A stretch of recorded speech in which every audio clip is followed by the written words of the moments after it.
Hey, so are you struggling to know the difference between being an introvert and being socially anxious?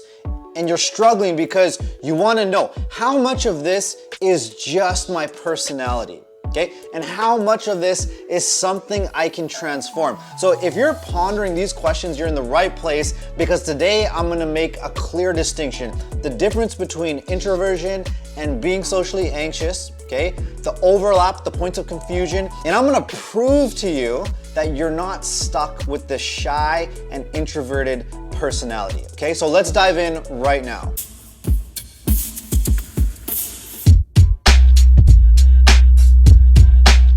All right, so if you're new to my channel, welcome. My name is Rubin and I help individuals get relief from and eliminate their social anxiety attacks, okay? So the blank mind, the racing heart, the feeling like you can't breathe, the feeling like you want to run and escape the situation, and that embarrassing and humiliating shaky voice, okay? So if that's something you experience and that you're struggling with, consider hitting that subscribe button and be sure to hit that bell notification so that you can be notified as soon as I release helpful videos just like this one. So ultimately, what distinguishes introversion and extroversion is where you receive your energy from. Okay, so where you receive your energy from, and you'll hear people defining these things like extroverts like to be in large crowds, and when they're in these types of settings, they get energized. The group gives them energy and they leave that setting feeling fully energized, okay? Whereas introverts, if they're in that same setting, they'll feel completely drained. The group will drain their energy, and then when they leave that setting and they go home, they have to completely recharge. They have that battery drain. Okay, their social battery. It gets completely drained and they have to recharge for days and days. And another way people like to define this is extroverts are more outwardly focused. Okay, so they're focused on, when they're in the conversation, they're focused on the other person, or they're in a group, they're focused on the group. Whereas introverts are inwardly focused. They're focused on their own thoughts. They're focused on their own feelings, okay? So I actually worked with a psychologist for a little while when I was working through social anxiety. And I remember one of his definitions, because I asked explicitly, I wanted to know the answer to this. I said, what is the difference here? Like, what's the difference between an introvert and an extrovert? So much information out there. And his example was, when there's conflict in a room, say if you're in a group, if there's conflict, the extroverts will step up and they'll speak out and they'll get into the conflict, whereas introverts, they'll withdraw their energy. And it's these definitions that lead to those classic characteristics that you see for introverts. Introverts hate small talk. Introverts need to recharge their social battery often from being around people. They enjoy solitude more than being around people. It takes a really long time to get to know introverts, okay? And after figuring out this whole social anxiety thing, that is horrible advice. It is horrible advice. It puts you in a box, it puts a label on you, and it limits what you're actually capable of, and it limits the transformation you're able to make when you look at social anxiety. And so the label serves as a distraction away from you looking into why you are the way you are. What is leading you to experience, for example, being disconnected and in your head in a group? Why is that happening exactly? What are the specific reasons? What are the specific triggers that are causing you to be constantly in your head and ruminating and be more shy and introverted? And so me personally, I used to be extremely disconnected and anxious and in my head in group situations, okay? And I couldn't figure out for the life of me what was going on. All I knew was I could not be present, okay? And I really had to figure this out, because it was always like I was on the outside peering into the group, or I was out of body kind of looking at this group from above, but I was in the group, but I wasn't really in the group, if you know what I mean. And it got to the point where I just didn't want to be in a group anymore. I hated the feeling of sitting there and having to just be in my head and feeling like I'm in a prison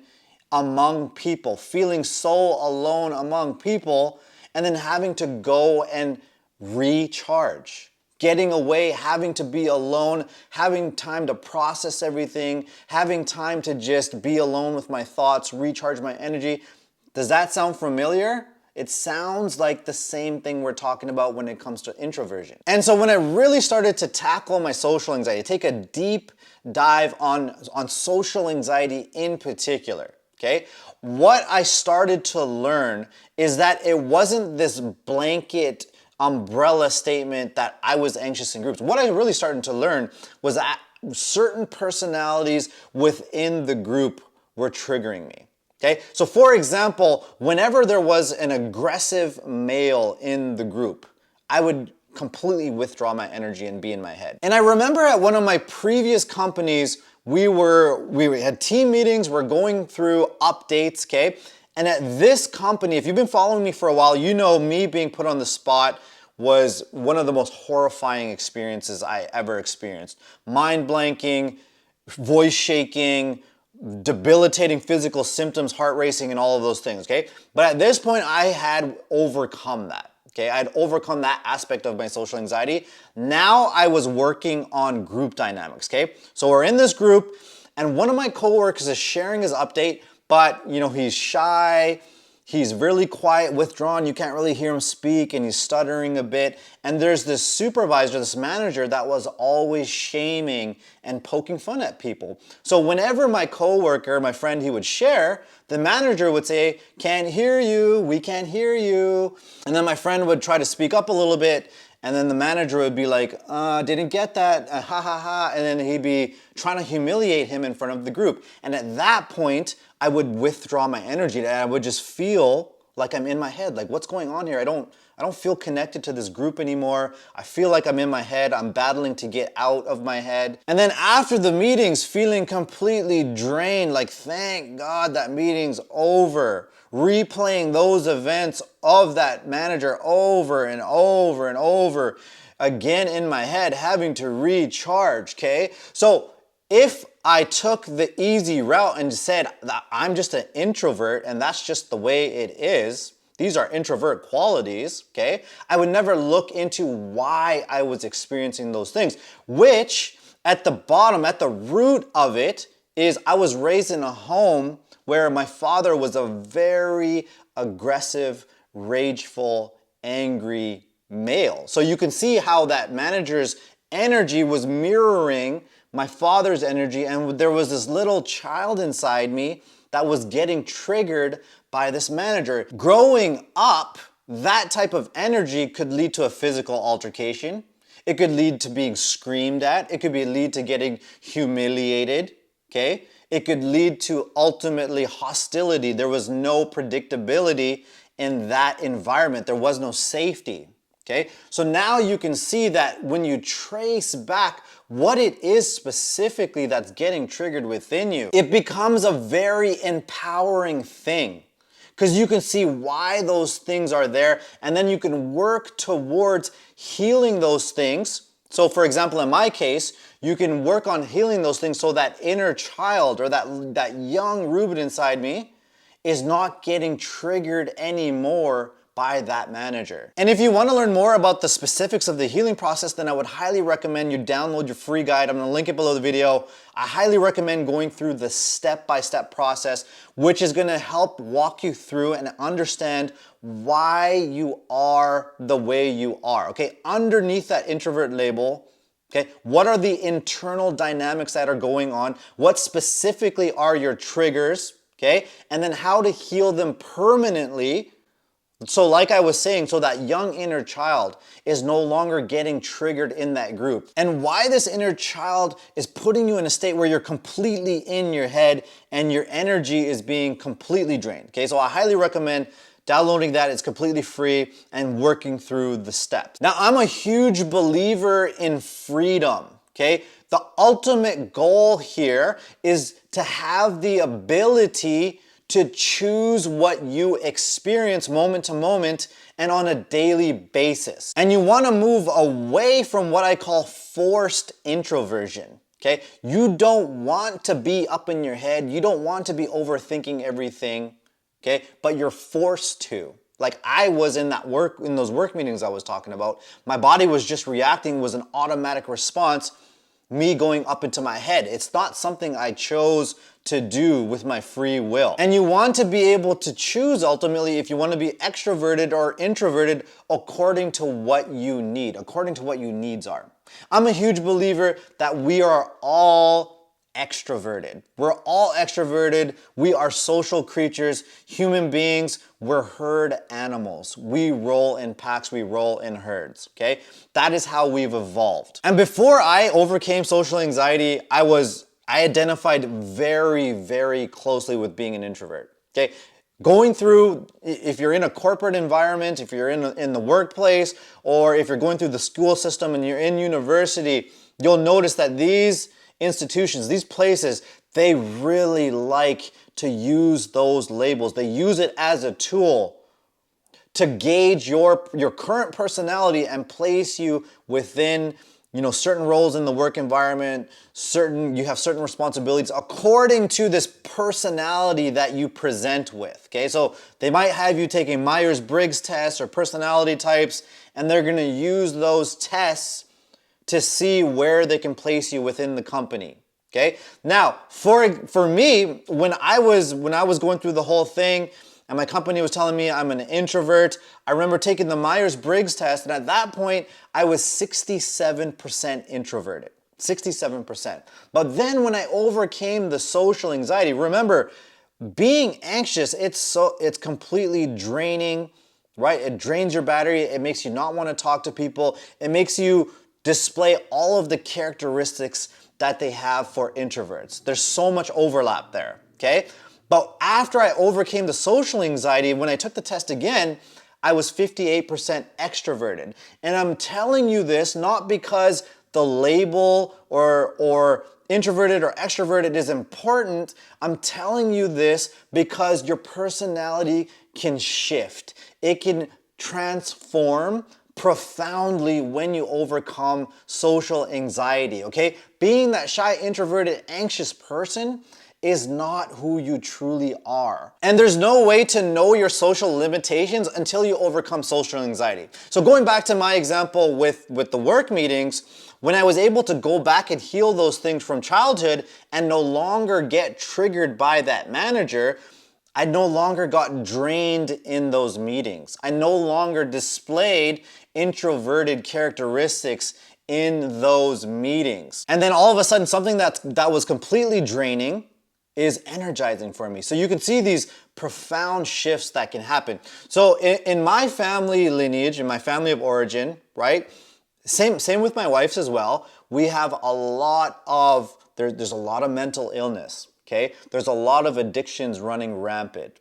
Okay, there's a lot of narcissism. There's a lot of very, very difficult and strong personalities. So when you think about the family barbecue, okay, going into that environment. So just because I go into that environment, need a bit of recharging, doesn't mean that I'm an introvert. Like I was saying, the Myers Briggs classifies me as an extrovert. Not that I buy into that whole thing in the first place, but it classifies me as an extrovert. And so these events, these family things and family barbecues and things, I have that level of self-awareness. I know what my triggers are. I know the personalities and how they affect my personality, okay? There's a very deep level of self-awareness, and that is why I was saying earlier that specificity, okay? Knowing the exact reasons for why you are the way you are is extremely, extremely important. So after the events like that, I might need to have a debrief with my wife, or I might need to, just hang out with my kid for a little bit, or I might need to go for a little bit of a walk. But it's not forced introversion where I'm just sitting there disconnected in my head. I have no idea what's going on, and this is just my personality. Do you see the difference? Okay? And there's a lot of groups out there, groups that I'm more intentional with, friendship groups and interactions that I create myself that completely energize me. And remember, it's all about having that freedom. It's all about having that ability to create these good experiences for yourself and feel like you truly have a choice. You truly have a say in what you experience moment to moment. And I'm gonna just leave you with this thought. I'm gonna wrap up here.